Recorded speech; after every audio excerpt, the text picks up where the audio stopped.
Hello et bienvenue dans la dernière partie de cette formation sur le deep learning. Alors, si vous êtes à ce niveau, c'est que vous avez déjà appris l'essentiel de ce qu'il faut savoir pour réussir la certification. Alors, j'ai préparé une partie isolée pour tout ce qui est comme information à garder pour la certification et nous allons le voir ensemble dans cette partie. Tout d'abord, première chose à savoir, c'est que, ça je vous l'ai déjà dit au départ, lorsque vous avez la certification, vous faites partie de ce réseau-là, de personnes, vous voyez, ce réseau de personnes qui sont certifiées et c'est super d'avoir sa carte ici. Ça peut vous offrir des opportunités de travail. Je peux vous montrer ma carte rapidement. Il y a beaucoup de Kevin. Tejila, bah voilà, c'est moi ça. Et voici ma carte. J'ai passé l'examen le 27 mars 2021. Alors, première chose à faire lorsque nous voulons passer la certification, tout d'abord, bien sûr, c'est de suivre tous les cours et d'écrire le code de Deep Learning Course, ce qu'on vient de voir, tout ce qu'on vient de voir. N'hésitez pas à réécrire le code et vous assurer que vous avez tout compris. Alors, en dehors de ça, il faut lire le handbook. Vous voyez ici, Review Candidate Handbook. Quand vous cliquez dessus, ça vous amène ici. OK? Ce handbook-là, il est essentiel parce que il vous donne une idée déjà des critères d'évaluation, également les compétences qui sont validées. Donc, tout d'abord, vous avez, alors on va le parcourir rapidement parce que vous allez le parcourir vous-même aussi. Donc, tout d'abord, il y a les skills de base, ok? Créer un API séquentiel, tout ça. Rien de compliqué. Vous avez également ici comment utiliser TensorFlow 2.9.10, comment construire, compiler des modèles, ça on l'a vu aussi, mettre la data dans les modèles, faire la prédiction et créer des modèles séquentiels, ça on l'a déjà vu aussi.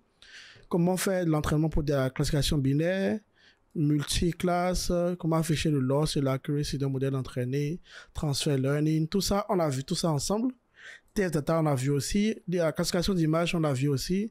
Conv 2D, convolution, image data generator, on a vu aussi. Le NLP, donc du coup, comment faire utiliser des modèles TensorFlow. Pour la classification binaire, on a vu aussi, on a vu l'embedding, on a vu les STM, on a vu les RNN, on a vu les GRU et tout. Ensuite, la dernière partie, c'est les time series qu'on a vu dans la dernière partie. Donc, du coup, vous avez déjà tout ce qu'il faut. Et là, ici, on vous donne quelques informations sur comment les choses vont se passer. Donc, du coup, n'hésitez vraiment pas à lire ce notebook-là, ce document, pardon, c'est très important. Tous les liens sont dans la partie qui suit cette vidéo. Puis ensuite, il y a des ressources supplémentaires que vous devrez avoir, ok? Des ressources supplémentaires que vous pouvez utiliser pour mieux vous préparer encore. Alors, la première ressource que je vous recommande, c'est ce cours-là. Deep Learning AI TensorFlow Developer Professional Certificate, le cours de Laurence Moroni, ce Coursera. C'est un cours très bien. Pourquoi? Vous allez voir pourquoi je trouve qu'il est très bien. Parce qu'il vous apprend tout ce qu'il faut savoir et vous voyez les 4 étapes. D'abord, TensorFlow, une introduction à TensorFlow, après les CNN, après le NLP et après les time series. Vous voyez? Donc, du coup, je pense que c'est une spécialisation. En fait, les 4 cours, vous aurez comment dire, une petite certification de cours, mais ça, vous avez à l'intérieur des notebooks et des cours qui vont permettre de consolider un peu ce que vous avez appris. Ensuite, quand vous finissez ça, comme ressource, vous pouvez utiliser également le livre Heads on Machine Learning with Scikit-learn, Keras and TensorFlow de Aurélien Giron. C'est la 3e édition qui est sortie cette année, je pense. Et vous pouvez prendre ce livre-là, il est très intéressant. C'est l'un des meilleurs livres de machine learning qu'il y a là. Vous avez du machine learning et du deep learning aussi. Et même le code pour ce cours-là, pour ce livre-là est totalement disponible ici. Donc, par exemple, comment entraîner des réseaux de neurones profonds avec TensorFlow. Vous allez voir tout de suite. On a accès à tout ça et donc du coup, il se peut même que si vous n'avez pas les moyens d'acheter le livre, vous pouvez lire au moins tout ce qu'il y a ici Donc, du coup, n'hésitez pas, vous voyez, ça parle de relus et beaucoup d'autres choses qu'on n'a pas vues, en fait, dans cette formation, mais qui ne sont pas forcément nécessaires pour la certification. Mais c'est important d'apprendre ces choses-là. Par exemple, ici, vous voyez, ici, il fait un sparse categorical cross-entropy.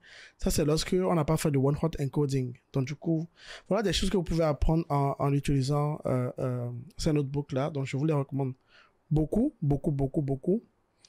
Puis ensuite, il reste une dernière chose que je vous recommande.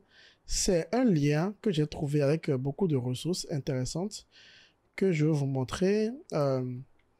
Alors, ce lien, bien sûr, il est dans les notes également aussi. Donc, vous avez accès à tous ces liens-là. Donc, n'hésitez pas. Si quelqu'un n'arrive pas à avoir accès, n'hésitez pas à m'écrire sur Discord ou bien à demander aux autres. Donc, vous avez également ça ici qui est un study guide. J'ai voulu écrire un autre, mais bon, celui-ci est assez complet, donc pourquoi pas. Donc, vous avez beaucoup d'articles ici qui sont intéressants d'autres personnes, mais c'est en anglais. Et moi, ce que je veux surtout vous montrer, c'est plutôt...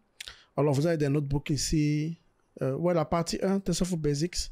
Vous avez des datasets ici, sur Kaggle, vous voyez, que vous pouvez utiliser pour vous entraîner. Pour la classification d'images, par exemple, vous avez des exemples de notebooks. Puis vous avez les données. Ici, on classifie les pathologies de plantes. Ici, on classifie des Pokémon. Ici, on classifie des chats ou des chiens. Et ici, c'est roc, pierre, papier, ciseaux. Voilà. Vous avez le NLP. Vous avez des notebooks intéressants ici. Vous avez les données sur ça, c'est des sentiments par rapport à un tweet. Ça, c'est la classification de tests qui venant de Quora. Vous voyez, il y a plein de choses, plein de datasets que vous pouvez utiliser pour entraîner. Et vous avez également aussi ceci qui est utile pour ça, pour les time series. Donc, vraiment, n'hésitez pas. Ça, c'est également un study guide qui est vraiment très, très utile. Et je suis sûr que ça va vous aider à mieux apprendre tout ce qu'il faut pour vous préparer pour l'examen, en dehors du cours que je viens de vous montrer, bien sûr. Je sais que c'est très important d'apprendre de diverses personnes, c'est pour ça que je vous recommande justement ce cours, ce Coursera, ce livre de René Giron, avec le code qui suit, également ce study guide là, avec les datasets qui peuvent vous permettre d'essayer d'autres projets, ok? Alors ça, j'ai hâte de voir ceux qui vont prendre les datasets ici et qui vont commencer à les traiter eux-mêmes aussi et vont partager leurs résultats dans le groupe sur Discord. Donc, n'hésitez vraiment pas. J'ai hâte de voir. Donc, dans la prochaine vidéo, nous allons voir quelque chose de très intéressant parce que si vous lisez bien ici, on nous dit quoi? On nous dit que l'examen ne se passe pas dans un notebook, mais plutôt sur PyCharm. Et il est très important qu'on en parle dans la prochaine vidéo.